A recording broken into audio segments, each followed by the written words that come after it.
Ninguna de las doctrinas fueron escritas por Elena de White.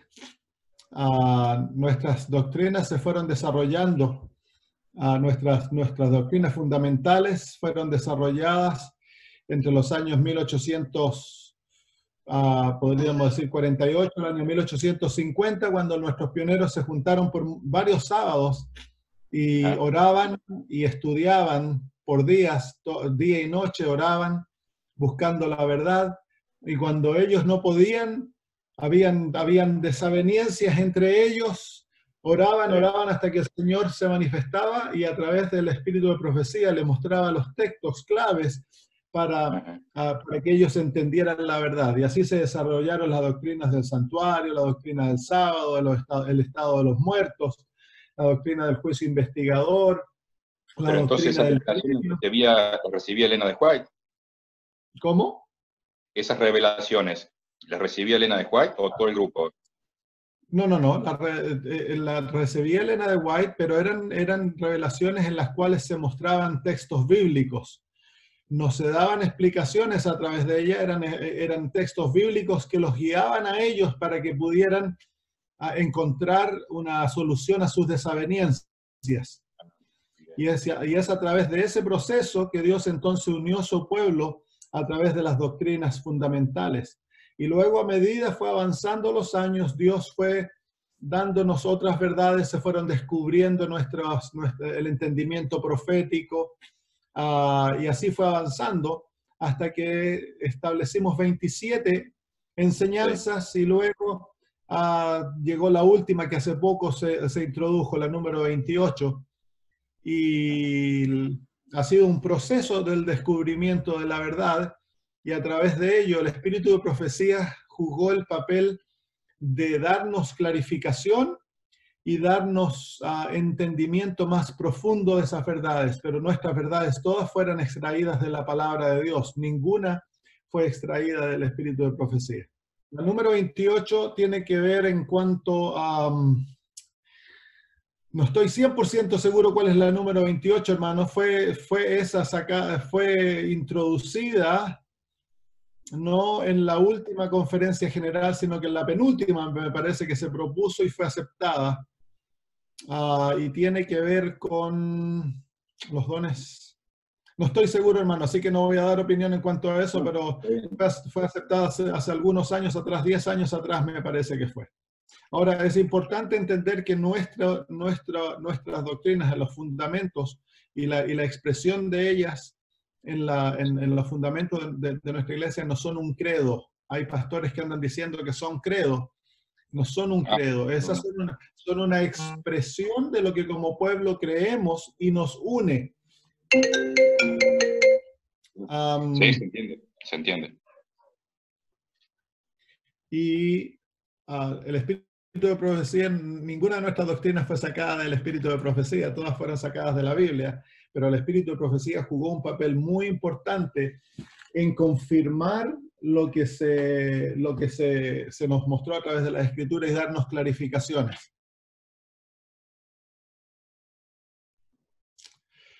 El juicio de los vivos, de la manera que nosotros lo entendemos, comienza con el derramamiento de la lluvia tardía, el gran reavivamiento. Así que hay varios eventos que ocurren juntos, van ocurriendo simultáneamente: el derramamiento de la lluvia tardía, el gran reavivamiento, el reavivamiento falso, a la ley dominical, todas esas cosas, entre el derramamiento de la lluvia tardía al cierre de la gracia, es el juicio de los vivos. Y ocurren varios eventos que van ocurriendo en forma simultánea. Y el juicio de los vivos comienza dentro del pueblo de Dios. El pueblo de Dios es juzgado primero. Y luego viene el juicio de los vivos, que se van convirtiendo, por supuesto. Y aquellos que no son juzgados, de los impíos que no son juzgados, ellos automáticamente quedan perdidos, porque solamente en el juicio investigador son solo juzgados aquellos cuyos nombres han sido escritos y han sido retenidos en el libro de la vida.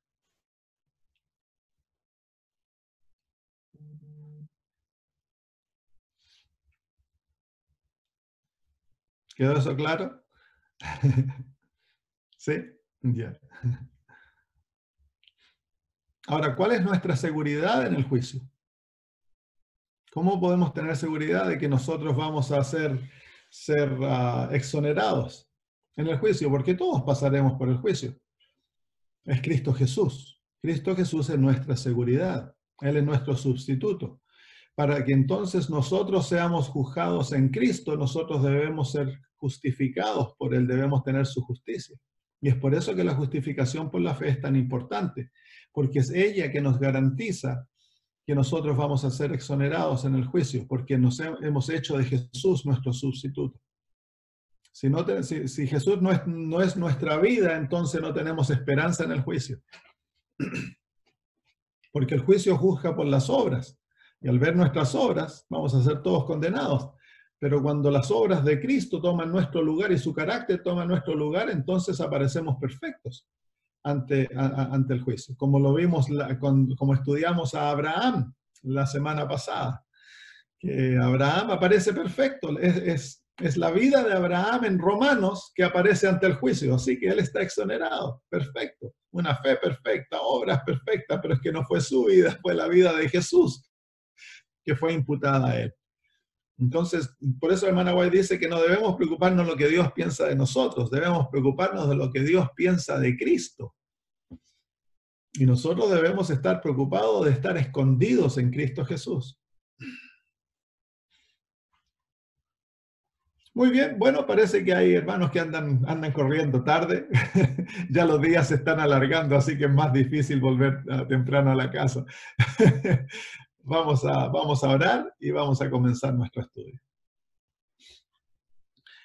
Nuestro maravilloso Dios, qué lindo es poder tenerte a ti como nuestro Padre, a Jesús, Señor, como nuestro Salvador, nuestra garantía de que somos aceptos ante ti, amados, Señor, y tratados como que nunca hubiésemos pecado. Tú has dado testimonio de nosotros ante el cielo, que somos, Señor, justos y que somos dignos de ser ciudadanos de tu reino. Padre, qué favor nos has dado y qué maravillosa gracia nos has mostrado, Señor. No la merecemos, pero la aceptamos gozosamente y nos regocijamos en ella. En esta mañana y tarde para mis hermanos allá en Sudamérica, pedimos que tú nos hables nuevamente. Venimos como niños, Señor, para ser enseñados por ti. Necesitamos tu sabiduría, Padre, pues nosotros no tenemos ni una. Y somos ignorantes, Señor, somos necios, el pecado nos ha enceguecido. Así que venimos, Señor, ante ti para que nos enseñes, nos guíes y que tu Espíritu Santo nos guíe a toda la verdad. Y danos un corazón dispuesto, Señor, a recibir lo que aprendamos y también, Señor, a ponerlo en práctica en el nombre de Jesús. Amén. Muy bien, entonces hemos estado estudiando la justificación por la fe, que es parte de la experiencia de la justicia por la fe. Como hemos dicho, si venimos al libro de Filipenses, el apóstol Pablo nos muestra aquí de que cuál es el objetivo que nosotros debiéramos tener en nuestra vida diaria. En Filipenses capítulo 3 y versículo 9. Filipenses 3, 9 dice, y ser hallado en él, no teniendo mi propia justicia que es por la ley, sino la que es por la fe de Cristo, la justicia que es de Dios por la fe. Entonces Dios desea que nosotros, el plan de Dios es que nosotros comparezcamos ante su presencia, no en nuestra propia justicia, porque no tenemos propia justicia. Nuestra justicia es como trapos de inmundicia. Lo mejor que le podemos ofrecer a Dios, nuestras mejores obras huelen ante su nariz como estiércol. Eso es lo mejor que podemos ofrecerle a Dios. Así que debemos ser hallados por Dios no teniendo nuestra propia justicia, sino que teniendo la justicia que es por la fe, la justicia de Cristo. Y eso es lo que estamos aprendiendo, cómo recibir esa justicia, cómo asegurarnos que nosotros tenemos aquella experiencia que nos garantiza ser aceptos ante Dios. Y la justicia de Dios nos es dada a través de dos experiencias que realmente son una. Es la justicia de Dios a través de la justificación, la santificación. La justificación es la justicia imputada cuando Dios nos da todo lo que necesitamos para comparecer ante Él perfectos. Y luego la justicia impartida, la santificación, es cuando Dios nos otorga esa justicia a través de las experiencias de la vida y nuestra necesidad. En otras palabras, cuando necesitamos tener victoria sobre el mal genio, cuando necesitamos obtener victoria sobre el orgullo, sobre la autoexaltación, todas esas cosas, Dios nos otorga aquella justicia que ya nos fue dada en un paquete. Dios abre el paquete y nos da lo necesario para cada día, para poder vivir y tener victoria sobre el pecado. Así que ahí trabajan juntas la justificación y la santificación. Ninguna es más importante que la otra. Ambas son necesarias. Es como una moneda, tiene dos caras. ¿Cuál cara es más importante? ¿La cara de atrás o la cara de adelante? Ambas caras de la moneda son esenciales, son ambas caras que hacen la moneda. De la misma manera, la justificación y la santificación son las dos caras de la moneda de la verdad de la justicia por la fe. Estamos ahora concentrándonos en la justificación para que nosotros entendamos, pero no es que nosotros creamos que la justificación es más importante que la santificación. No, no es así. Tristemente, dentro de la iglesia se han creado bandos teológicos de creencias, ¿no? Tenemos liberales, tenemos conservadores, y por lo general estos bandos se crean de acuerdo a nuestras características personales. Hay personas que por naturaleza son conservadoras, tienen una actitud conservadora hacia la vida. A ellos una posición conservadora los atrae. Hay otros que son más liberales en su forma de pensar, en su forma de ser, y a ellos entonces una teología más liberal los atrae. Y tristemente, cuando hacemos esto, nosotros destruimos la verdad. Porque en el caso del conservador, el conservador se aferra a la santificación y exalta la obediencia, exalta la ley, exalta esta parte de la verdad más que lo otro. Y al hacer eso destruimos la verdad. Porque la verdad, para ser verdad, tiene que ser presentada siempre completa, no puede ser dividida. El liberal, en el otro caso, él disminuye la obediencia, disminuye la ley, disminuye la santificación, y él exalta la justificación, exalta la gracia, exalta ese aspecto de la verdad, y destruye la verdad, porque la verdad no es tan solo ley o gracia, la verdad es ley y gracia. La verdad no es tan solo justificación o santificación, la verdad es justificación y santificación. La verdad no es tan solo obras o gracia, es obras y gracia. Y así nos podemos ir. Cada aspecto de la verdad tiene polos que parecieran que están en contradicción, pero estos polos es lo que hacen que la verdad tenga su característica, sea realmente verdad. Y para nosotros tener la verdad completa, debemos aceptar ambas realidades. Ya hemos hablado de eso antes, pero a mí me gusta enfatizarlo, porque nosotros en forma natural tendemos a desviarnos hacia un aspecto o el otro de la verdad. Es como que quisiéramos decir, para tener un día, el Señor creó dos aspectos del día, la noche y la claridad, la noche y el día. Eso es lo que crea el día completo, ¿no? De 24 horas. Pero entonces se crean dos bandos y un bando dice, no, la noche es más importante. La noche es lo que vale la pena. Se crea el otro bando y dice, no, estos son heréticos. Lo que realmente vale la pena es el día. Y estos dos bandos comienzan a pelearse entre el día y la noche. Ninguno tiene verdad completa. Ambos tienen la mitad de una verdad. Para poder tener la verdad completa, ¿qué se debe aceptar? Se debe aceptar el día y la noche, pues, porque esa es la manera que Dios lo creó. Es lo mismo que al tener la verdad del matrimonio. el hombre y la mujer. Esa es la única manera de tener un matrimonio y pareciera que fueran opuestos, contradictorios muchas veces la manera de ser, la manera de pensar. Entonces se crean dos bandos dentro de la iglesia. Uno dice el hombre es más importante y el otro dice no, no, no, no, la mujer es más importante. Pero es que no es así, ambos son esenciales para tener la experiencia del matrimonio. Entonces, toda verdad en la Biblia tiene más de un polo, más de un aspecto. Y para que sea verdad, debemos siempre unir ambos aspectos sin destruir el uno o el otro, o sin disminuir la importancia del uno o el otro.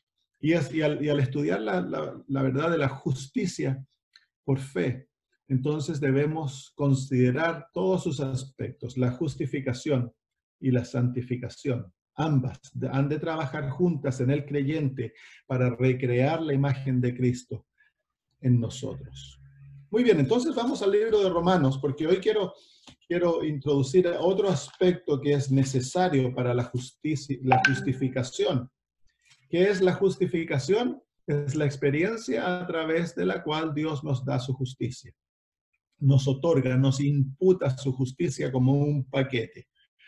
Y eso es cuando nosotros creemos en Cristo Jesús, considerándonos nosotros pecadores, impíos, que nos aferramos a Cristo Jesús y creemos la palabra de Dios que dice que Él justifica al impío por fe. Cuando nosotros nos aferramos a ello y lo hacemos nuestro, Dios nos imputa su justicia, nos otorga su carácter como un don y nos trata que nosotros hemos vivido la vida de Jesús. Esa es la experiencia de la justificación. Ahora, hay otro aspecto que nos vamos a estudiarlo por algunas semanas, que se encuentra en Romanos capítulo 6 y versículo 7. Romanos capítulo 6 y versículo 7. Recuérdense siempre de tomar notas, porque lo bueno es ir y reestudiar estas cosas durante la semana. Entonces, es importante reestudiar estos temas y es importante que ustedes los compartan con otros, si no se les olvida. Lo que no se enseña se olvida, hermanos. La ley más importante del aprendizaje es enseñar. Si tú enseñas a alguien más lo que tú aprendes, entonces se te queda. Romanos 6:7 dice, porque el que ha muerto ha sido justificado del pecado. Entonces, en este versículo, ¿cuál es la condición para ser justificado? Debemos morir. Entonces, hay tres condiciones para la justificación. Repasémoslas. Vamos al capítulo 3. Al capítulo 3. Versículo 22 dice, la justicia de Dios, capítulo 3, versículo 22, la justicia de Dios por medio de la fe en Cristo Jesús para todos los que creen en Él. Entonces, primera condición, debemos creer en Cristo. Segunda condición, que es parte del creer, se encuentra en el versículo 28, concluimos pues que el hombre es justificado por fe sin las obras de la ley. Entonces, parte de creer o creer es el resultado de obrar por fe, sin tratar de ofrecerle a Dios nuestras obras. Segunda condición, versículo 5 del capítulo 4. Capítulo 4, versículo 5. Mas al que no obra, sino cree en aquel que justifica al impío. Entonces debemos nosotros considerarnos impíos, no buenos. Dios no puede justificar al bueno. Dios justifica al impío. Y la tercera condición se encuentra en el versículo 7 del capítulo 6, porque el que ha muerto ha sido justificado de pecado. Así que la tercera condición es que debemos morir. Y eso es lo que vamos a estudiar ahora por algunas semanas, que es la muerte al yo. Que es algo probablemente que se habla muy poco. Hablamos mucho de la justificación y de creer y todo eso, pero se habla muy poco del morir al yo, y eso lo vamos a estudiar ahora por algunas semanas, y a lo mejor para algunos de ustedes va a ser un descubrimiento nuevo. Es esta verdad la que llevó a mi conversión. Yo crecí en la iglesia adventista 8 años como pastor cuando fui convertido realmente. Y fue esta verdad que me llevó a los pies de la cruz. La verdad de la muerte al yo. Así que vamos al libro de Juan, capítulo 12. Y aquí Jesús nos da una parábola que es la única parábola del libro de Juan. Mateos, Marcos, Lucas tienen muchas parábolas, pero en Juan tan solo hay una parábola, y es esta parábola. Juan capítulo 12, versículo 24. Juan capítulo 12, versículo 24. Vamos a leer desde el versículo 20 para entender su contexto. Y dice, había ciertos griegos entre los que habían subido a adorar en la fiesta. Estos pues se acercaron a Felipe, que era de Betsaida, de Galilea, y le rogaron diciendo, Señor, quisiéramos ver a Jesús. Felipe fue y se lo dijo a Andrés. Entonces Andrés y Felipe se lo dijeron a Jesús. Jesús les respondió diciendo, ha llegado la hora que el Hijo del Hombre sea glorificado. De cierto os digo que si así el grano de trigo no cae en la tierra y muere, queda solo, pero si muere, lleva mucho fruto. El que ama su vida la perderá, y el que aborrece su vida en este mundo para vida eterna la guardará. Si alguno me sirve, sígame. Y donde yo estuviere, allí también estará mi servidor. Si alguno me sirviere, mi Padre le honrará. Entonces aquí Jesús explica la esencia de su enseñanza. No tiene mucho tiempo para pasar con estos griegos, así que Jesús les da su enseñanza resumida en una parábola. En esta parábola se encuentra todo lo que Cristo enseña en una parábola. Producto de que tan solo podía juntarse con ellos por un poquitito porque estaba tan ocupado, tan acosado con gente que no les pudo otorgar más tiempo. Y les entrega una parábola, y es la parábola de la semilla. En esta parábola se encuentra la esencia de las enseñanzas de Cristo. Y esta parábola, lo que esta parábola enseña, se encuentra ilustrado por todos lados nuestros. Por todos lados se encuentra el principio que esta parábola enseña. ¿Cuál es la lección de la parábola? Miren el versículo 24. De cierto os digo, que si el grano de trigo no cae en la tierra y muere, queda solo. Pero si muere, lleva mucho fruto. Así que en el reino de Dios hay un principio eterno. Que para poder vivir hay que primero morir. Para poder vivir hay que primero morir. Y esta lección se enseña, si ustedes tienen un campito o si tienen unas plantitas en la casa, y ustedes ahora que ya está llegando la primavera van a ir a plantar tomates o van a plantar lechugas o van a plantar lo que sea. La lección, esa plantita les enseña esta lección. Para poder vivir hay que morir. Para que la planta lleve fruto, esa planta primero pasó por una experiencia de muerte. Una semillita. Y esa semillita nosotros hacemos un hoyito en la tierra, la enterramos y la cubrimos. Y una vez que la cubrimos, esa semilla muere, deja de ser semilla y resucita en una nueva forma, en la manera de una plantita. Y la plantita germina, crece y cuando madura, da mucho fruto. Pero ¿qué pasa si esa semilla no muriera? ¿Qué pasa si esa semilla no fuera enterrada, no cayera en la tierra y muriera? No daría fruto. La semillita seguiría siendo. Uno puede poner esa semillita en un frasquito y ponerla ahí en un ropero, donde sea, y esa semillita puede durar muchos años, pero para siempre va a ser una semillita. Pero si la semillita es echada en la tierra y muere, esa semillita va a resucitar, y al resucitar va a producir mucho fruto. Ahí se encuentra toda la enseñanza de Cristo en una parábola.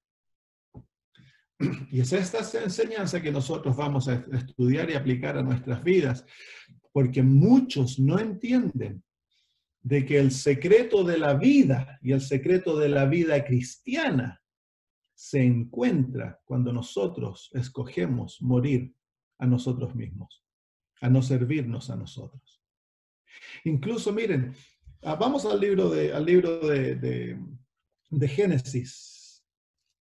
De distintas perspectivas, Dios dejó escrita esta enseñanza en la naturaleza, en nuestra experiencia diaria, pero el pecado nos ha enceguecido a esta realidad. Génesis capítulo 2.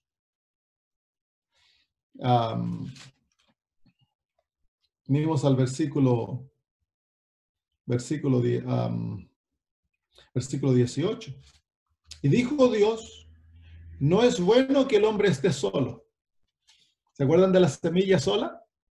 No es bueno que el hombre esté solo. Le haré ayuda idónea para él.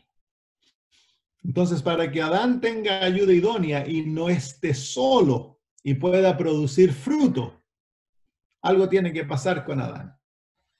Bueno, dice el versículo 19, Jehová Dios formó pues de la tierra toda bestia del campo y toda ave de los cielos y las trajo a Adán para que viese cómo las había de llamar. Y todo lo que Adán llamó a los animales vivientes, ese es su nombre. Y puso Adán nombre a toda bestia y ave de los cielos y a todo ganado del campo. Mas para Adán no se halló ayuda idónea para él. Lo primero que hace Dios con Adán es que lo hace sentir necesidad de compañía. Adán estaba feliz, solito, pero si él hubiera continuado solito, la raza humana no podría haber llegado a existir. Necesitaba Adán dar fruto, pero ¿cómo iba a dar fruto si estaba solo? Y lo primero que hace, antes que la semilla muera, la semilla ha de caer a la tierra. La semilla ha de humillarse, ha de caer, ha de salir de un punto de exaltación a un punto de degradación, de humillación. Y eso es lo que Dios hace con Adán. Lo primero que ocurre con Adán es que ahora él siente la necesidad. Al ver los animalitos, se da cuenta que hay un león, una leona, un cocodrilo y una cocodrila, que hay todo insecto, todo animal tiene un macho y una hembra, y él se da cuenta que él está solo. Entonces, ¿cómo va a poder él tener una vida si está solo? Entonces ahora siente la necesidad, ha sido humillado, se da cuenta que él no puede estar solo. Y entonces, ¿qué hace Dios ahora con él? Una vez que él siente su necesidad, dice el versículo 21, entonces Jehová Dios hizo caer sueño profundo sobre Adán, y mientras éste dormía, tomó una de sus costillas y cerró la carne en su lugar. ¿Qué ocurrió con Adán luego que cae a la tierra? Luego que él es humillado, que siente su necesidad, que es... Déjeme decirle otra cosa, que la humillación es parte del principio. Esto es lo que el morir, el humillarse y el morir es parte del principio del reino de Dios. Dios lo practica constantemente. No es una muerte física, es una entrega de uno para dar fruto a otro. Entonces dice aquí que Dios hace que cae sueño profundo. En la Biblia, el sueño profundo es un símbolo de la muerte, ¿no? Hablamos de la muerte como un sueño. Bueno, Dios hace que Adán simbólicamente muera. Y al morir, él da fruto a su esposa, el primer fruto. De sí mismo sale una que es igual a él. Eva era como él. Genéticamente, Eva era exactamente como Adán. Era su otro yo. Tenemos problemas que en el Antiguo Testamento se casaban con las hermanas. Bueno, aquí él se casó con su igual. Era 100% genéticamente igual, porque fue sacada de su propia costilla. Y Dios se la trae a él y ahora hay una unión. Adán es completo. Él llega a ser uno solamente en la unión con su esposa. ¿Y qué ocurre como resultado. ¿Se fijan? Adán, al irse a dormir, es tan solo él solito. Es Adán. Al resucitar, al despertar, ahora Adán es dos, hombre y mujer. Están unidos en matrimonio, pero son uno. Entonces hay una nueva manifestación de la raza humana. Antes era solo un hombre, ahora es hombre y mujer. Y ahora en esa nueva realidad, ¿cuál es el resultado? Mucho fruto. Tú y yo somos frutos de Adán y Eva. En la misma realidad que Dios creó en el principio de la noche y el día, Dios creó la noche primero y el día después. Fue la tarde y la mañana, un día. Entonces, en esa experiencia, Dios nos está enseñando la misma realidad, que antes que venga la luz y la hermosura de la luz, debe haber la noche. Entonces, en esta realidad, hermanos, en la cual nosotros encontramos escrita en las Sagradas Escrituras y manifestada en toda la naturaleza, encontramos el principio del amor, el no vivir para nosotros mismos, no buscar lo mío. En la vida egoísta se encuentra la infelicidad y la muerte eterna. En la vida del amor, que es la vida que pone a Dios primero y a los otros antes que a mí, la vida de servicio, la vida de autoentrega, se encuentra el secreto de la felicidad. Sin esa vida, la vida cristiana no puede existir, hermanos. Y es por eso, porque tú y yo somos egoístas. Tú y yo somos autoexaltados, somos orgullosos, queremos que todos se preocupen de nosotros y queremos que el mundo gire a nuestro alrededor. En esa vida hay una vida de infelicidad y destruye el principio del amor. Entonces, para nosotros ser cristianos, Dios demanda que nosotros primero muramos al principio del egoísmo. Entonces, antes de morir, sí, hay otra experiencia. Vamos de vuelta a Juan. Juan capítulo 12. Juan 12. El matrimonio es una lección práctica de este principio. Juan 12. 24, nuevamente ahí la parábola. Hay tres pasos en la experiencia de la semilla. El versículo 24, nuevamente el Señor Jesús dice, de cierto os digo que si el grano de trigo no cae en la tierra, ese es el primer paso. El grano ha de caer primero en la tierra. ¿Y qué hace luego? Dice, no cae en la tierra y muere, queda solo, pero sí muere. El segundo paso es que el grano ha de morir, la semilla ha de morir. Y el tercer paso dice, lleva mucho fruto. Entonces, ahí está garantizado el llevar fruto. ¿Por qué es que tantos adventistas, tantos cristianos han pasado una vida en la iglesia y no llevan frutos? Se encuentra por eso, porque no han entrado a la vida cristiana como se debe entrar en la vida cristiana. Dios ha ordenado una experiencia a través de la cual hemos de entrar en la vida cristiana. Si no entramos a la vida cristiana por esa experiencia, entonces no vamos a dar frutos. Es como esperar que una semilla dé fruto sin enterrarla, sin que muera. Es lo mismo, el cristiano dará frutos y el fruto es el carácter de Cristo vivido en la vida. No hay fruto a no ser de que nosotros entremos en la vida cristiana a través del camino que Dios ha ordenado. Y el primer paso es que debemos caer en la tierra. Miren, esta parábola tiene dos aplicaciones. Se aplica a Cristo Jesús. Esta parábola se encuentra en un sándwich. En el versículo 23, Cristo Jesús aplica esta parábola a él. Dice, ha llegado la hora para que el Hijo del Hombre sea glorificado. Y luego dice la parábola. En otras palabras, la primera aplicación de esta parábola se encuentra en Cristo. Cristo es la semilla. Y Él va a ser humillado, va a caer en la tierra, va a ser maltratado, va a ser abusado. Y luego va a morir. Y luego va a resucitar. Y al resucitar va a dar mucho fruto. Tú y yo somos el producto de ese fruto. Si Cristo no hubiera caído a la tierra, no hubiera muerto, no habría fruto, hermanos. Pero luego el Señor Jesús en el versículo 25 aplica la parábola a nosotros y la aplica en el concepto de entregar nuestra vida. Si tú amas tu vida y tú quieres controlar tu vida, entonces dice que la perderás. Es lo mismo que la semillita. La semillita, si quiere seguir siendo semillita, no va a perder su vida.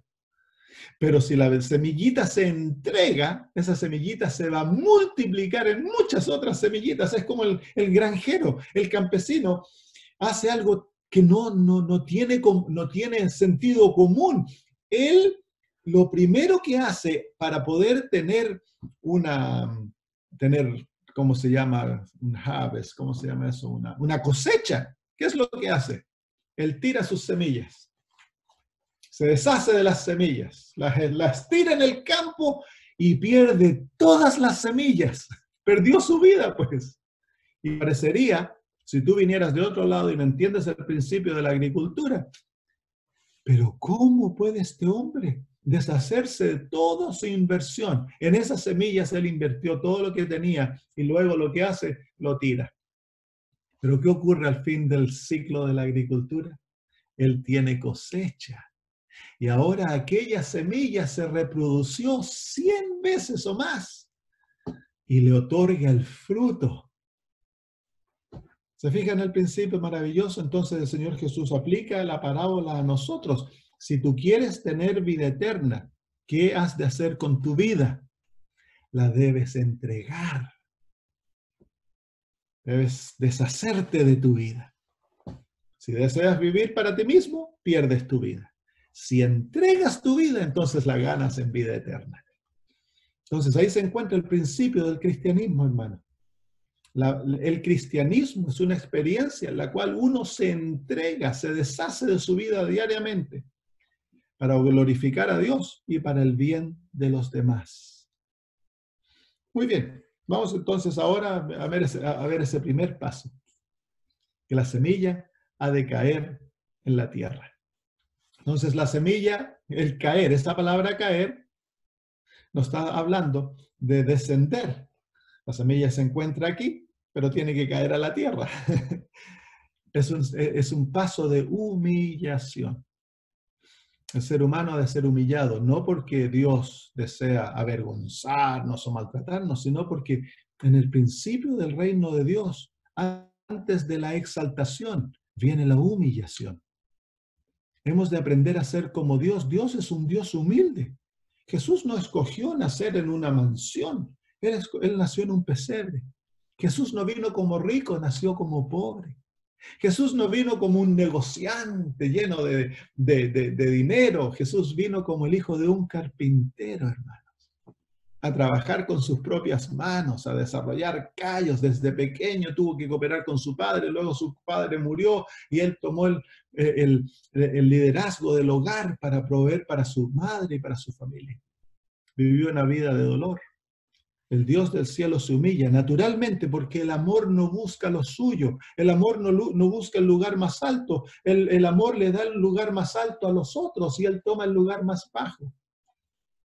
Entonces esa es la naturaleza del amor, es la naturaleza del reino de Dios. Pero el pecado nos ha hecho distinto, el pecado nos lleva a buscar inmediatamente el lugar más alto y caminar sobre los otros y golpearles la cabeza para yo tener el lugar más alto, ser el más importante, el más reconocido, el más famoso. Entonces eso ha de morir, hermanos, porque si entramos hacia el reino de Dios, vamos a destruir el reino de Dios. Entonces en la humillación no hay vergüenza. En la humillación estamos siendo como Cristo Jesús. Es la primera ley que se ha de aprender, el aprender a ser humildes. Entonces Dios demanda de que para que podamos entrar a la vida cristiana hemos de caer, ser humillados. Vamos al libro de Apocalipsis, capítulo 3, la experiencia de la iglesia de la Odisea. Apocalipsis, capítulo 3, versículo 14 en adelante.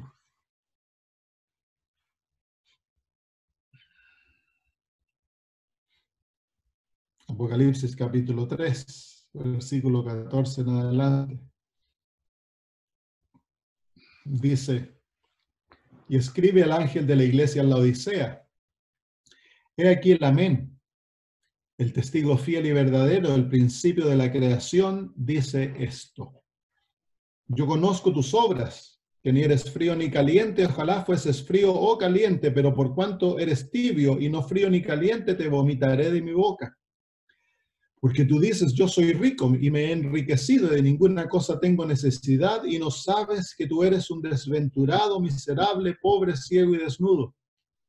Por tanto, yo te aconsejo que de mí compres oro refinado en fuego para que seas rico, y vestiduras blancas para vestirte, y que no se descubra la vergüenza de tu desnudez, y unge tus ojos con colirio para que veas.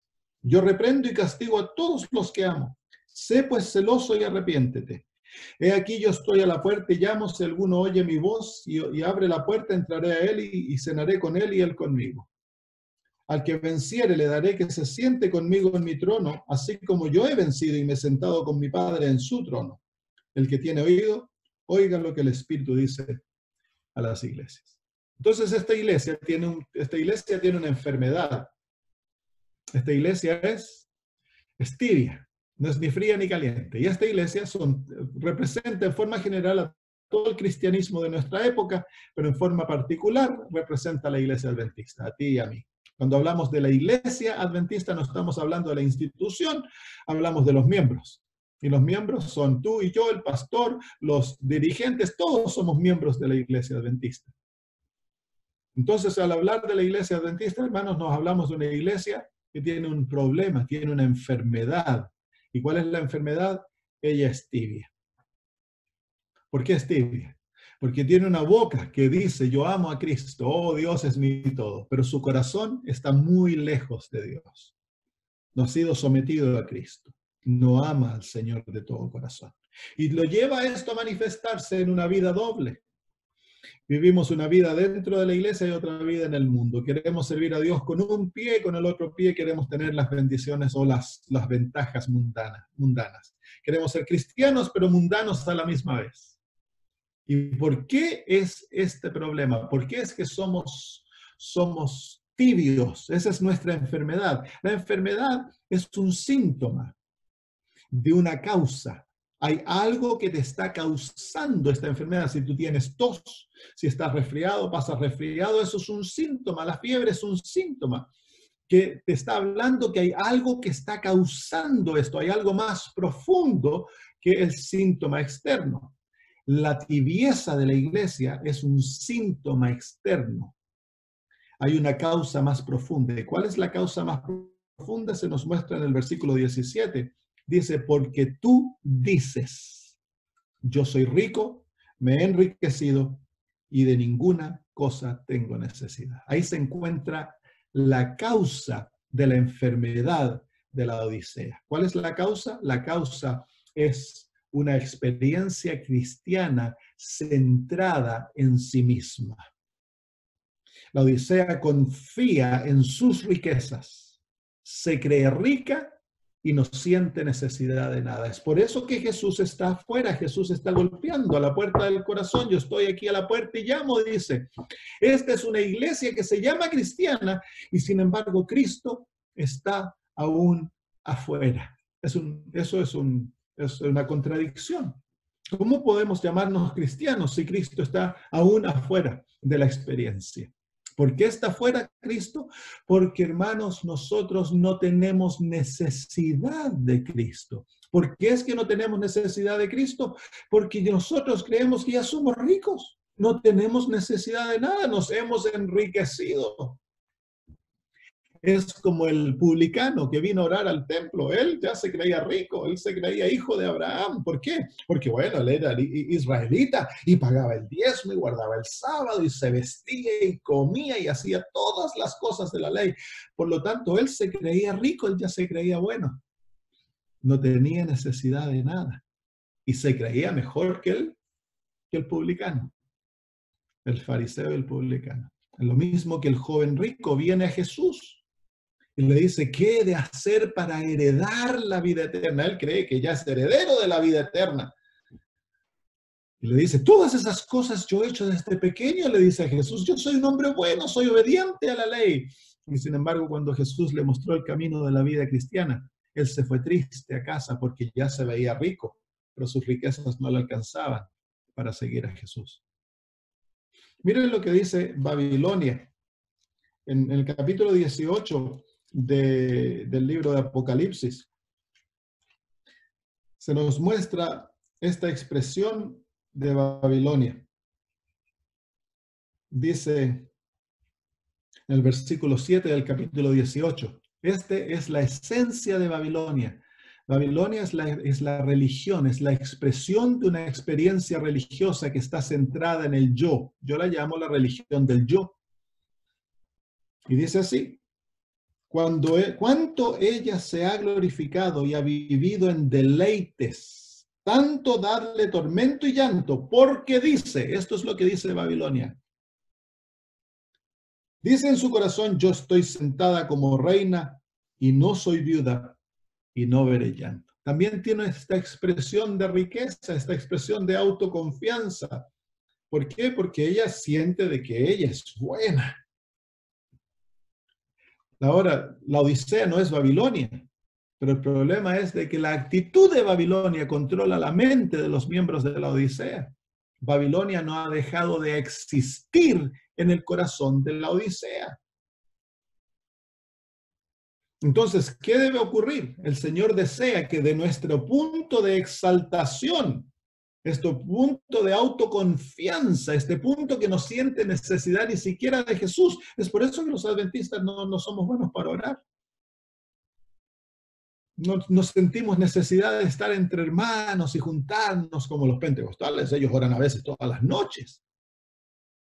Toda la noche pasan orando, ayunan, buscan a Cristo. No tienen nuestras verdades, pero son más fervorosos que nosotros. Sienten necesidad de Cristo. Nosotros creemos que porque tenemos las profecías y tenemos el espíritu de profecía y tenemos todas estas verdades maravillosas, ya nos sentimos con autoconfianza. Pero el Señor Jesús dice, mire nuestra condición. En el mismo versículo 17 Jesús nos muestra nuestra verdadera condición. Él dice, capítulo 3, versículo 17, dice, y no sabes que tú eres desventurado, miserable, pobre, ciego y desnudo. Esa es nuestra verdadera condición. Entonces, ¿qué es lo que Dios desea hacer? A través de la experiencia del caer, la experiencia de la semilla que cae a la tierra, Dios desea que nosotros reconozcamos y aceptemos nuestra verdadera situación. No somos ricos, hermanos. Eso es una falacia. Nos hemos engañado a nosotros mismos creyendo que no tenemos necesidad de nada. Somos pecadores, hermanos. Tenemos tremenda necesidad, pero nuestros ojos han sido cubiertos y creemos de que nosotros somos algo cuando no somos nada. Y el Señor aquí nos muestra nuestra verdadera condición. Debemos aceptar su palabra. ¿Cuál es nuestra condición? Somos desventurados. Somos miserables, somos pobres, somos ciegos y somos desnudos. ¿Cuánto tenemos? No tenemos nada. Entonces, al aceptar nuestra condición, si nosotros aceptamos esa condición, caemos de la parte de arriba hasta abajo. De nuestra autoexaltación, entonces caemos. Y esta experiencia es esencial. No hay vida cristiana a no ser que tú y yo aceptemos nuestra verdadera situación. En el libro de Mateo, el Señor Jesús nos habla de esto. Mateo capítulo 5. El Señor Jesús, en las bienaventuranzas, nos habla de los escalones que nosotros hemos de subir en la experiencia cristiana para tener una experiencia cristiana verdadera. Mateo capítulo 5, el versículo 3 en adelante, el Señor Jesús dice, bienaventurados. ¿Qué significa la palabra bienaventurado? Significa feliz. Es el sumo de la felicidad. Entonces, bienaventurados, ¿quiénes? Los pobres en espíritu. Aquí comienza, este es el principio de la experiencia cristiana, cuando uno uno entiende, uno comprende y acepta que yo soy pobre, el cielo dice, bienaventurado, feliz.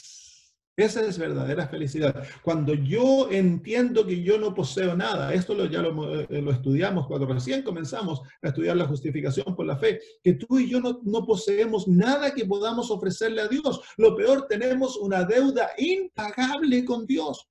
Somos destituidos de cualquier riqueza y tenemos una deuda increíble con Dios. Entonces, el entendimiento, cuando el Espíritu Santo abre nuestros ojos y nos damos cuenta de quién realmente nosotros somos, es el principio de la vida cristiana. Es una experiencia dolorosa, pero es el principio de la vida cristiana. Es cuando la semilla cae a la tierra.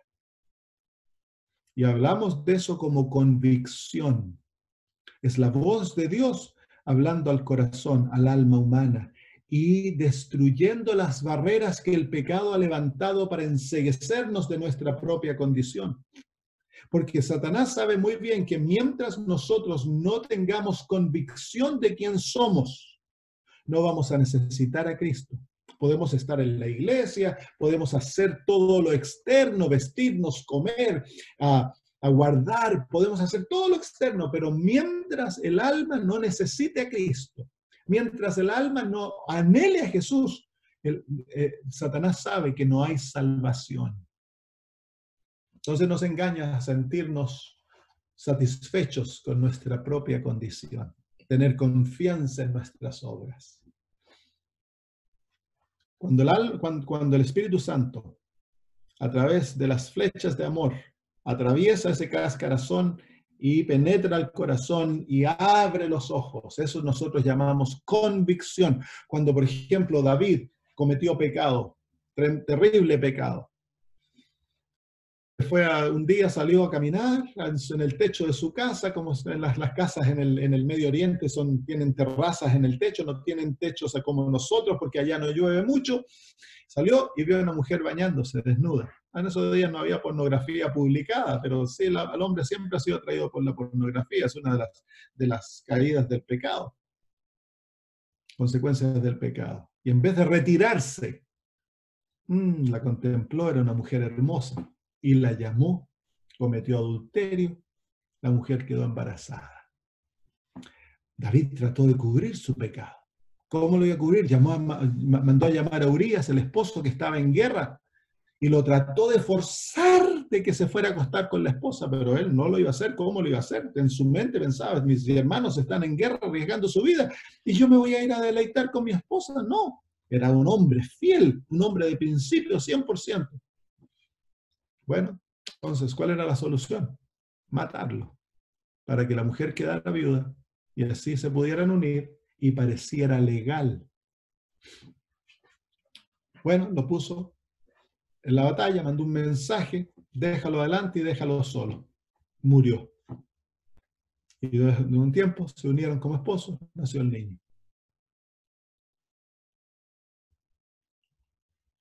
David se desculpó del pecado y por algún tiempo parecía que todo estaba bien hasta que viene el profeta Natanael a hablar con él y le cuenta una parábola. ¿Se acuerdan de la parábola? Un hombre que tenía una pura oveja y que había uno que tenía muchas ovejas y le llegaron unas visitas y él, en vez de matar una de sus ovejas, le quitó la oveja al que tenía tan solo una. Y luego le pregunta, ¿qué hemos de hacer con aquel hombre? Y el rey se levanta en justicia propia y dice, esto es lo que debe hacer, y pone un tremendo castigo. Y el profeta lo mira y le dice, tú eres ese hombre. Y la convicción de Dios abre los ojos del rey. El pecado enceguece, hermanos. El pecado nos enceguece. Es la convicción divina cuando el Espíritu Santo habla al alma. Es la voz de Dios, convicción es la voz de Dios. Nosotros la llamamos la voz de conciencia, no, es la voz de Dios. La conciencia es la voz de Dios hablándole al alma para despertarnos a nuestra condición. Entonces, habla al alma y el rey se humilla y acepta su condición, cae.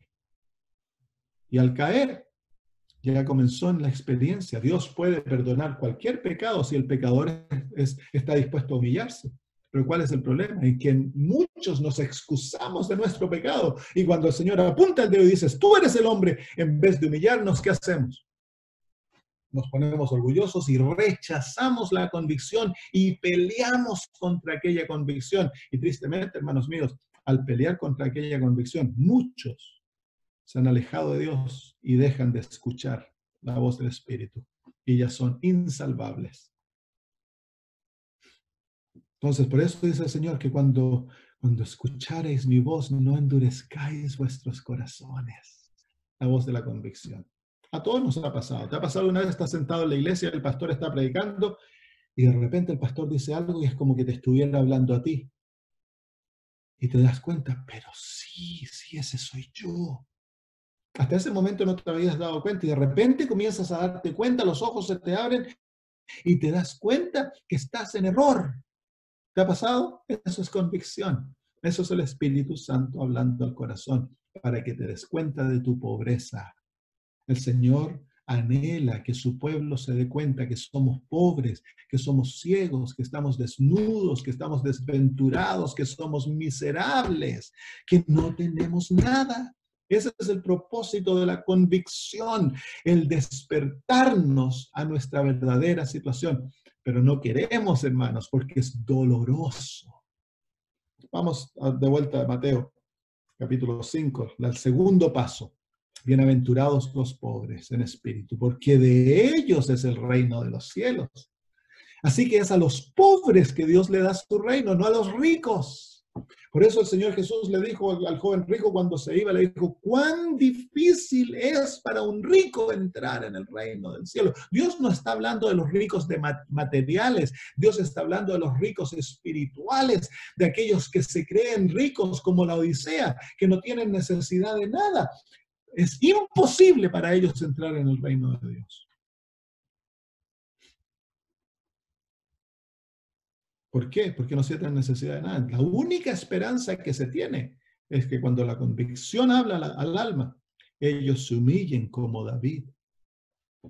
Hemos de humillarnos, hermanos. Eso es el caer a la tierra. La semilla cae. Y luego dice, bienaventurados los que lloran. ¿Por qué lloran? Porque han sido convencidos de su pecado y lloran por su situación. Hermanos míos, la convicción produce arrepentimiento si nosotros nos humillamos ante la convicción. Si uno acepta, dice como David, sí, así soy yo. Salmo 51, lean el Salmo 51, que es el resultado del arrepentimiento de David, cómo él pide perdón ante Dios. Se arrepiente de su pecado. Entonces, el llanto produce dolor. Miren lo que nos dice el libro de 2 Corintios. 2 Corintios capítulo 7, el apóstol Pablo habla aquí acerca del arrepentimiento. ¿Y qué experiencia más rara es el arrepentimiento hoy en día, hermanos? Queremos entrar a la vida cristiana sin arrepentimiento y hacemos campañas que apelan a los sentimientos, se cuentan testimonios, la gente llora, se cantan cantos, los sermones son emocionales, pero no hay arrepentimiento, es un emocionalismo, no es verdadero arrepentimiento, hermanos. El arrepentimiento guía al abandono del pecado. El arrepentimiento guía a llorar, no porque el pastor, las palabras son tan bonitas, no porque ese canto es tan lindo, yo me quiero bautizar. No, el arrepentimiento guía al darme cuenta de mi pecaminosidad y que yo maté a Cristo y hay un dolor por lo que yo he hecho. Hay un dolor por mi pecado. Mire lo que dice el apóstol Pablo aquí en 2 Corintios, capítulo 7, versículos 8 al 11. Dice, porque aunque os contristé con la carta, no me pesa, aunque entonces lo lamenté, porque veo que aquella carta, aunque por algún tiempo os contristó, ahora me gozo porque hayáis sido contristados, sino porque fuisteis contristados para arrepentimiento. porque habéis sido contristados según Dios, para que ninguna pérdida padecieseis por nuestra parte, porque la tristeza que es según Dios produce arrepentimiento para salvación, de que no hay que arrepentirse, pero la tristeza del mundo produce muerte. Porque he aquí esto mismo de que hayáis sido contristados según Dios. ¿Qué solicitud produjo en vosotros? ¿Qué defensa? ¿Qué indignación? ¿Qué temor? ¿Qué ardiente afecto? ¿Qué celo? ¿Y qué vindicación? En todo os habéis mostrado limpios en el asunto.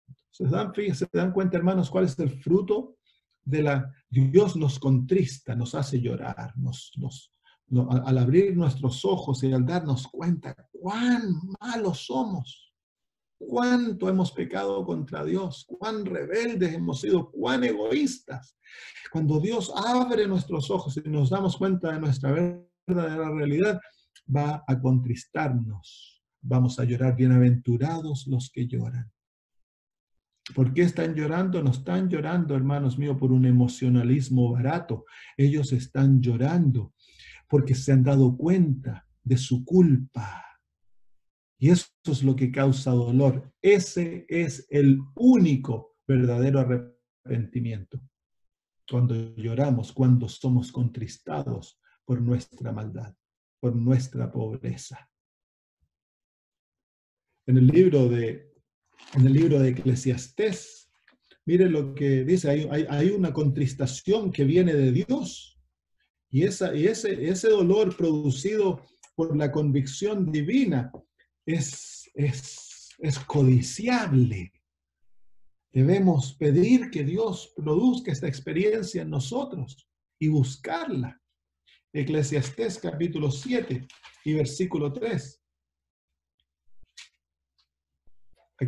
Aquí Salomón está hablando de esta experiencia y dice, mejor es el pesar que la risa, porque con la tristeza del rostro se enmendará el corazón.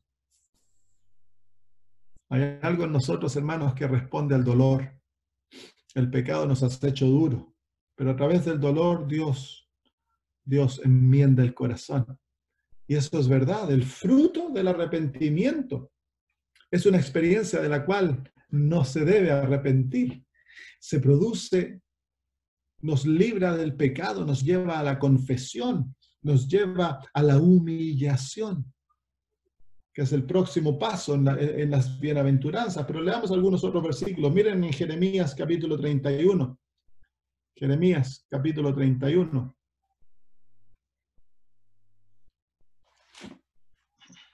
Jeremías 31, versículos 18 al 20.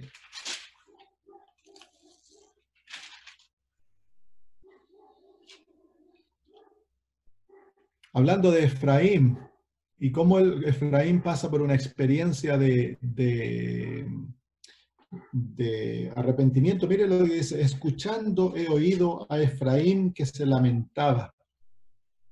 Me azotaste, hablando de Dios, y fui castigado como novillo, indómito. Conviérteme y seré convertido, porque tú eres Jehová mi Dios.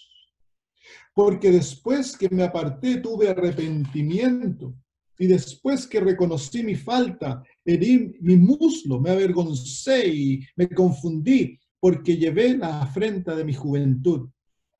No es Efraín, ahora es Dios hablando. Mire lo que Dios habla en respuesta al arrepentimiento de Efraín. ¿No es Efraín hijo precioso para mí? ¿No es niño en quien me deleito? Pues desde que hablé de él me he acordado de él constantemente. Por eso mis entrañas se conmovieron por él. Ciertamente tendré de él misericordia, dice Jehová. Ese es el producto del arrepentimiento, hermanos. ¿Por qué que Dios desea guiarnos al arrepentimiento? Porque prepara el corazón para recibirlo a Él. Prepara el corazón para entrar en una comunión con Él, porque Dios no se relaciona con el orgulloso, Dios se relaciona con el humilde, con el que se humilla. Dios rechaza al orgulloso, dice la Biblia, porque Dios es un Dios humilde. Entonces debemos humillarnos y esa experiencia se obtiene a través del arrepentimiento. El dolor del conocimiento del pecado nos guía al arrepentimiento. Y luego dice en Mateo capítulo 5, Mateo capítulo 5,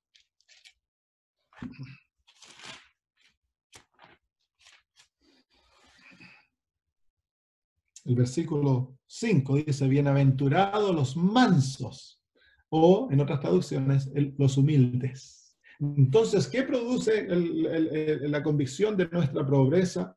La producción del dolor en el corazón produce humildad. ¿Y cómo se manifiesta la humildad aquí? Dice, bienaventurados los mansos, porque ellos recibirán la tierra por heredad. Los humildes. Produce humildad. ¿En qué manera se manifiesta la humildad? En la confesión de nuestra pecaminosidad ante Dios, sin echarle la culpa a nadie. Tomamos completa responsabilidad por nuestros pecados y confesamos ante Dios nuestra falta, nuestra culpa, nuestra responsabilidad en lo que hemos hecho abiertamente. Ese es el producto del dolor causado por la convicción que el Espíritu Santo ha traído al alma. Anhelamos un Salvador, porque mire lo que dice el próximo versículo, dice, bienaventurados los que tienen hambre, los hambrientos de sed y justicia. Hambre y sed de justicia, hermano. Entonces, esto ahora nos lleva a volvernos de nosotros mismos a Cristo en busca de algo que viene de afuera de nosotros. El deseo de ser justos ante Dios, el deseo de ser aceptos por Dios. Entonces ahora nos volvemos a Cristo creyendo de que en Él tenemos todo lo que Dios demanda de nosotros. Por eso es que una prédica de la ley sin Cristo no tiene valor alguno, hermanos. Si predicamos el sábado y la gente está convencida de que han quebrado el sábado porque han guardado el domingo y se hacen adventistas simplemente con la convicción de que, bueno, nosotros tenemos el día verdadero, son adventistas, pero no son cristianos. Porque el propósito de la ley es llevarnos a los pies de Cristo. El Espíritu Santo usa la ley para crear convicción de pecado en la mente. Pero si la convicción de pecado no me lleva al dolor y no me lleva a humillarme a los pies de Cristo para pedir y rogar por su justicia y me enamoro de Jesús, entonces ese conocimiento no me sirve, hermanos. El propósito de la revelación de la verdad es crear convicción en la mente humana, para que cuando entendamos que hemos vivido en error y en oscuridad, nos aferremos a Jesús, porque Él es nuestro Salvador. Él es la solución para nuestros problemas.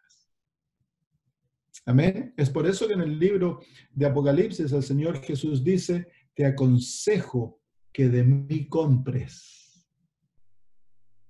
Soy pobre, ciego, miserable, desnudo. ¿Cómo puedo yo comprar lo que Jesús me ofrece si yo no tengo nada? Sí, tengo algo. Yo me creo rico. Entonces he de entregar mis riquezas a Cristo.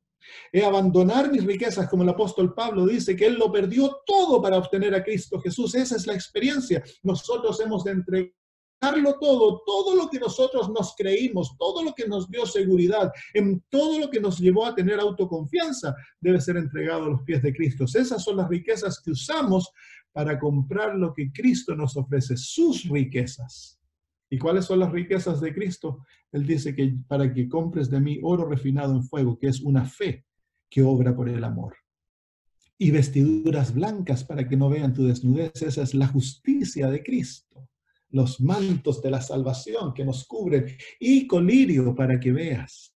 El colirio es el Espíritu Santo que nos da el discernimiento para discernir entre la verdad y el error, entre lo correcto y lo malo, el discernimiento espiritual para vernos también a nosotros tal cual somos.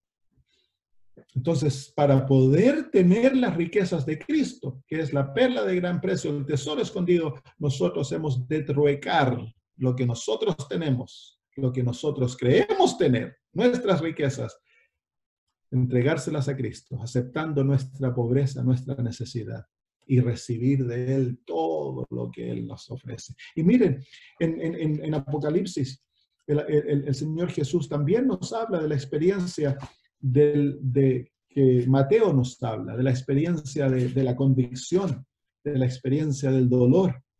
Dicen en Apocalipsis 3, el versículo 19 dice, yo reprendo, esa es la convicción, es la reprensión divina. Yo reprendo y castigo, ese es el dolor. Entonces, la experiencia viene a través de la reprensión, cuando el Espíritu Santo dice, tú eres el hombre. Y luego viene el dolor, la compunción por el pecado. Y luego dice, yo reprendo y castigo, ¿a quién? A todo aquel que amo. Sé, pues, celoso y arrepiéntete. Esa es la invitación divina. El arrepentimiento es bienaventurados los mansos, los humildes, cuando reconocemos y confesamos y entregamos el pecado a Cristo, abandonándolo, hermanos, y nos aferramos a su justicia. Y luego viene la maravillosa promesa de aquí, yo estoy a la puerta y llamo si alguno abre la puerta. ¿Cómo se abre la puerta? A través de la experiencia de caer al suelo, hermanos. Y se abre la puerta, ¿y qué hace Cristo Jesús? Yo entraré a Él. Y cuando Él entra, ¿qué Él trae consigo mismo? Trae su justicia, sí, es Jehová nuestra justicia. Al aceptar a Cristo y aferrarnos que Él es nuestro Salvador y depender de Él, recibimos como don su justicia, porque Él viene a morar en nosotros. Y ahora, de ahí viene una experiencia de unión. Yo cenaré con Él y Él conmigo. Una experiencia de ahora que es la vida cristiana, una vida de unión con Cristo Jesús. El arrepentimiento, hermanos, es una experiencia que se profundiza mientras más cerca uno está de Jesús. Nunca vamos a dejar de arrepentirnos, porque mientras más conocemos a Cristo y más profundas las vislumbres que tenemos de Él, cuanto más contemplamos la hermosura de su carácter, más convencidos vamos a ser de nuestra debilidad, de nuestra falta, de nuestra incapacidad, y eso nos va a llevar a escondernos más profundamente en Jesús. Y eso se alcanza a través del arrepentimiento. Nos arrepentimos, nos vamos, dice Ezequiel, que nos vamos a llegar a odiar a nosotros mismos. Va a haber un rechazo total, no confianza alguna en nosotros. Nuestra confianza, nuestro amor, nuestra vida se va a siembrar en Cristo Jesús. Esa es la experiencia cuando la semilla cae y ha de ser entregada libremente. Así como el granjero tira la semilla, nosotros debemos entrar en esta experiencia y buscarla y anhelarla, hermanos, para tener la vida de Cristo en nosotros. Así que no tengan miedo cuando el Espíritu Santo les apunta el corazón. ¿Se acuerdan cuando Pedro estaba predicando? Dice en el libro de Hechos que fueron compungidos en el corazón. ¿Qué es ser compungidos? El Espíritu Santo les habló, los convenció de que ellos habían matado al dador de la vida. Pero, y la pregunta vino, ¿qué hemos de hacer? ¿Y qué dijo el apóstol Pedro? Arrepentíos y bautícese cada uno de vosotros en el nombre de Cristo. El arrepentimiento.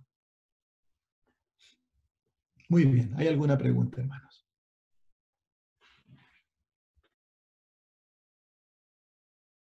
Todo viene basado en la imagen que uno tiene de Dios. Si tú ves a Dios como un Dios de tal amor que estuvo dispuesto a morir por ti, entonces cuando Él te castiga, ya sea que Él lo permita o Él tome la iniciativa, tú no te vas a resentir porque tú sabes que Él lo hace por amor y lo está haciendo por tu bien. No entendemos todas las circunstancias ni es para nosotros entenderlo, pero sí podemos tener el gran gozo de saber que todo lo que pasa en tu vida, si Dios lo ha permitido, es para tu bien. Y es para bendecirte, no maldecirte. Entonces, yo no entiendo, bueno, si me enfermo mañana, me diagnostican con cáncer, yo no tengo que entender si es que Dios es el que lo está permitiendo o Dios lo está causando. Hay veces que Dios lo causa. Cuando Él toca directamente nos hemos vuelto tan enceguecidos que Él ha permitido cosas a esto, pero no hemos respondido. Entonces Él directamente nos toca para ver si vamos a responder. pero Él siempre y siempre lo hace por amor. Nunca lo hace simplemente por castigar y causar dolor, porque Él se deleita en aquello. Dios no es un Dios sádico. Él es siempre motivado por el amor, pero nosotros muchas veces queremos excusar la manera que Dios obra porque no entendemos su carácter, ni lo hemos experimentado Él en forma personal. Dios es un Dios maravilloso, no hay nada más maravilloso en esta existencia que tener a Dios. Y todo lo que Dios hace por nosotros, Él lo hace con el propósito de bendecirnos. Si ustedes como padres hacen lo mismo, cuando tienen que bajarle los pañales al bebé y darle una palmada en la cola, no lo hacen porque lo odian, lo hacen porque lo aman. De la misma manera, y Dios dice, si vosotros siendo malos sabéis dar buenas dádivas a vuestros hijos, ¿cuánto más vuestro Padre que está en los cielos dará buenas dádivas a aquellos que se lo piden? ¿Cuánto más vuestro Padre? ¿Cuánto más es la diferencia que hay entre nosotros malos y Dios que es bueno? Así que no necesitamos entender siempre la manera que Dios actúa para saber de que Dios lo obra siempre para nuestro bien. La otra ejemplo que yo le doy a las personas que me hacen preguntas es esto: mira, hermana, yo le digo, tú tienes al bebé en tus brazos, ¿entiendes ese bebé todo lo que tú haces? ¿Entiende tu manera de razonar? ¿Entiendes por qué él está calentito, calentito? Y de repente le sacan los pantalones y los pañales y el bebé va frío. ¡Ay! No entiende.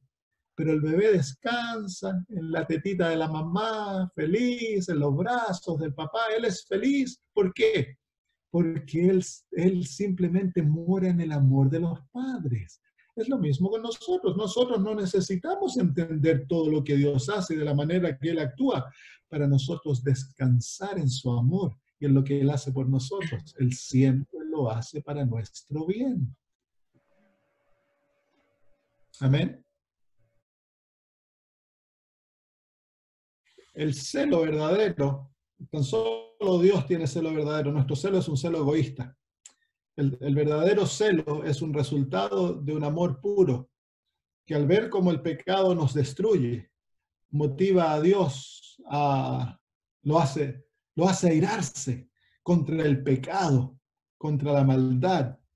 No es un celo egoísta de que Dios se siente pobre de mí, como el esposo que a la mujer le gusta a otro hombre. Él dice, pero ¿por qué? ¿Qué he hecho yo? Y se centra en sí mismo. Esos son celos egoístas. Dios no tiene celo egoísta. Su celo es la reacción a Dios, el dolor que causa en su alma el ver cómo el pecado nos destruye y nos enceguece y nos lleva a volvernos de Él a otras cosas, a otros ídolos. Ahora, el celo de Apocalipsis es actuar en forma donde dice, sé celoso pues y arrepiéntete. No está hablando de este celo, ahí se está hablando del celo de hacer la obra cabalmente. Asegúrate que tu arrepentimiento es cabal, es completo, no lo dejes a mitad de camino. ¿Ya? El mensaje del arrepentimiento, del dolor, del pecado, ya no es un mensaje popular dentro de nosotros. Queremos mensajes suaves que nos golpeen en la espalda, que nos digan que estamos bien, que somos buenos, que ya vamos corriendo al cielo, que cuando venga somos salvos, pero no si no estamos arrepentidos. Por eso que, hermanos, la palabra de Dios debe predicarse, porque uno de los medios a través de los cuales el Espíritu Santo usa para traer convicción al alma es cuando se predica la palabra de Dios. Pero el método más grande que Dios usa para traer convicción al alma, se los voy a mostrar. Vengan al libro de Zacarías. Zacarías capítulo 12. Uy, ¿cómo se nos pasó la hora? Zacarías capítulo 12.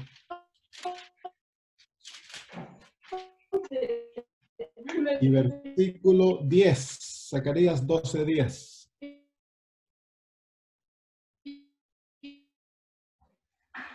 Dice, y derramaré sobre la casa de David y sobre los moradores de Jerusalén espíritu de gracia y de oración.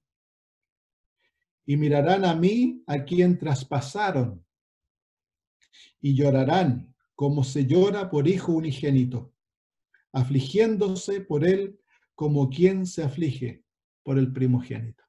Entonces, ¿cuál es el método que Dios ha escogido para traer convicción al alma? Es el contemplar a Cristo y a Cristo crucificado. Por eso que en cada vez que hablamos, en cada estudio bíblico, en cada sermón, debemos exaltar a Cristo. Y cuando el alma contempla la bondad de Dios en darnos al Salvador, cuando contemplamos su hermosura, su belleza, su carácter, en lo opuesto nos vemos a nosotros cuán deformes y anhelamos ser como Él. Cuando contemplamos su crucifixión y vemos lo que nosotros le hicimos, eso trae convicción al alma y abre el corazón para el arrepentimiento. Entonces está la palabra de Dios, está la ley que usa el Espíritu Santo para traer convicción. También está la cruz del Calvario, que es lo que lleva. Cada vez que predicamos, se debe presentar a Cristo y a Cristo crucificado. Por eso que debiéramos nosotros todos los días pasar un tiempo mirando la cruz de Cristo. Tomen el deseado a todas las gentes, lean en los evangelios los relatos de la crucifixión de Cristo y luego piensen, imagínense, lo vean ustedes ahí, dejen que el Espíritu Santo los guíe. A ver, por ejemplo, esta mañana el Señor me llevó a contemplar cuando Jesús le lavó los pies a los apóstoles. Qué humillación, qué espíritu de servidumbre tenía Cristo. Y en contraste me veo yo no soy siervo, a mí me gusta que me sirvan. Entonces trae convicción al alma de pecado. Y el resultado es arrepentimiento. Uno se arrepiente con dolor al verse en contraste con Cristo y confiesa su pecado ante el Padre y uno recibe el perdón y el alma se encuentra liviana. Entonces no tiene que acarrear la culpa. Ese es el propósito de la experiencia. Entonces, en oración, en lectura de la Biblia, del Espíritu y profecía, debemos muy seguido contemplar a Cristo, especialmente las últimas escenas de su vida.